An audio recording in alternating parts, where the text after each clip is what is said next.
욥기 1장 1절부터 5절까지의 말씀입니다. 우스 땅에 욥이라 이름하는 사람이 있었는데 그 사람은 순전하고 정직하여 하나님을 경외하며 악에서 떠난 자더라. 그 소생은 남자가 7이요 여자가 3이며 그 소유물은 양이 7천이요 약대가 3천이요 소가 500결이요 암나귀가 500이며 종도 많이 있었으니 이 사람은 동방 사람 중에 가장 큰 자라.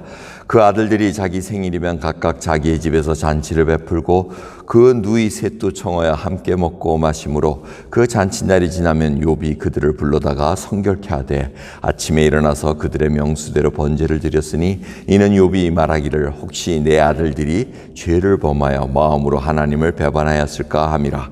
욥의 행사가 항상 이러하였더라. 아멘. 욥하면 여러분들이 참 그렇게 달궈하지는 않습니다. 왜 부자인 것까진 좋은데 그 하나님의 그 시험대에 올랐습니다. 사단이 그렇게 해코지를 해가지고 고통을 당하면서 하는데 욥의 그 특징은 고난이라고 우리가 볼 수 있지만 사실은 42장에 나오는 욥이 하나님을 만난 다음에 내가 귀로만 듣는 하나님을 이제는 눈으로 보니 정말 회개합니다. 이 얘기를 합니다. 사실 그게 키입니다. 자기가 그 친구들하고 알교하는 얘기 여러분 너무나 많이 잘 듣고 하십니다. 그러면서 욥이 42장, 욥기 42장을 보면 그렇게 고백합니다. 내가 무지한 말로 어리석은 말로 이해하지도 못하는 말 그걸 막 했더니 하나님을 이제 뵈니까 이게 내가 얼마나 바보였고 얼마나 하나님을 몰랐던 죄인이라는 걸 알게 됐다는 그 얘기를 하고 있습니다. 그러니까 지금 욥은 어떤 사람입니까? 이 시대는 벌써 족장시대, 아브람 동시대의 사람이라고 이렇게 생각을 합니다. 그러면서 우스 땅이라는 것은 요단강의 동쪽 에돔이나 이런 족속들이 있던 그런 지역을 얘기를 하고 있습니다. 그런데 엄청난 거부였다는 겁니다. 그리고 자녀들도 남자가 7이요 여자가 3이요 이렇게 얘기하는 거는 아주 그냥 충만하고 그냥 꽉 찼다는 얘기입니다. 7과 3은 성경적의 숫자로 아주 좋은 수. 그러니까 세상적으로도 이거 슬롯머신 하면 777. 그거 왜 좋아합니까? 이게 성경에서 다 따온 겁니다. 퍼펙트한 수. 이게 아주 하나님으로부터 완전한 축복을 받은 자로 이렇게 알려집니다. 소유물도 어마어마합니다. 그리고 자녀들이 또 장가도 간 것 같습니다. 그러니까 각자 생일마다 또 잔치를 크게 벌렸더니 욥이 그 일을 할 때마다 성결케 하기 위해서 불러다가 시쳐가지고 또 번제물까지 드리는 아주 놀라운 일들을 행했다는 것입니다. 혹이라도 이들이 마음속으로도 혹이라도 뭐 파티할 다가 하나님을 불공손하게 이렇게 해드린 게 있나 해서 또 이렇게 정결하게 번제까지 드렸다는 겁니다. 그러면서 5절에 이 말씀이 참 좋습니다. 욥의 행사가 항상 이러하였더라. 변함이 없었다는 겁니다. 그런데 우리가 전체 이 줄거리를 아니까 왜 욥이 고난을 받았지? 항상 우리 믿는 자들이 어려움을 당하면은 제일 먼저 하는 말이 뭔지 아시죠? 하나님 왜 나에게? 그 얘기를 합니다. 왜 나에게? 뭐 하면 안 되나? 토기장이가 토기에게 지금 시쳐보겠다는데 근데 그거를 잊어버리는 자기 행사는 항상 욥과 같이 순전하고 온전해서 하나님과 경외했습니다. 네, 다 했습니다. 그런데 정말 하나님을 귀로만 듣다가 눈으로 보는 그 역사가 일어났는지 그걸 보는 겁니다.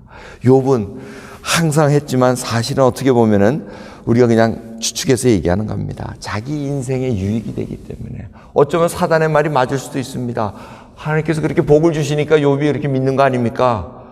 우리도 그렇게 해볼 수도 있습니다. 하나님 정말 나 엄청나게 한번 부자 되게 해주세요. 그럼 욥과 같이 할 수 있을까요? 자신 없습니다, 사실. 물질이 조금 많아지고 뭐 정말 온 세계를 거면 뭐 여러분들이 어디 가서 무인도 땅을 살 수 있는 그만한 어마어마한 돈이 있어가지고 막 하면은 글쎄 욥과 같이 하기 쉽지 않을 겁니다. 그것을 알기에 하나님께서 요만큼 먹고 살게 해주시는 거겠죠. 저는 그렇게 생각합니다. 하지만 정말 우리가 예수 그리스도를 믿는 거, 하나님을 믿고 정말 선한 싸움을 하면서 하나님 앞에 꿇어 엎드리고 간구하고 믿음의 길을 걸어가고 하는 것이 내 인생의 유익이 되기 위해서 나에게 덕이 있기 위해서 하는 것 사실은 맞습니다. 그런데 연단의 과정을 겪고 하는 것은 그 가운데서도 하나님께서 순전한 그릇을 만들기 위한 과정이 있다는 겁니다. 그 속에서도 불순물이 있기에 이걸 가지고는 내가 하나님 앞에 서기가 조금 부족하기에 하나님께서 예수 그리스도의 그 엄청난 은혜를 부어주시면서 우리를 이끌어간다는 거, 그걸 잊지 말아야 됩니다. 그러기에 이 믿음, 예수 그리스도의 그 은혜로 말미암아 받은 영원한 생명, 이 생명은 죽음 앞에서도 당당해집니다. 내가 좀 어려운 일을 당해서도 하나님 찬양합니다. 힘든 일을 당할 때 하나님 왜 나에게 이런 불평이 아니라 감사합니다. 하나님 나에게 이런 고통의 눈을 보게 하시사 이제는 주님의 고통을 조금이라도 알게 해주신 은혜 감사드립니다. 하나님 이 모든 허락하신 이 재물 가져가셔도 주님 감사합니다. 이 고백이 나와야 됩니다. 근데 우리는 그게 두려운 겁니다. 하나님이 조금이라도 뺏어갈까 봐. 하나님 건데 우리는 청지기로서 맡아서 잘 감당하면 되는 것인데 그게 마치 이제는 내 것이냐, 자녀도 내 것, 물질도 내 것, 다 내 걸로 갖고 있다가 조금이라도 건들면은 이 육체도 내 것이라고 착각하고 삽니다.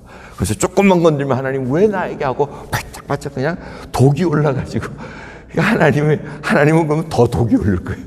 에이 이 친구야 정신 차려 하고 이렇게 얘기하실 겁니다.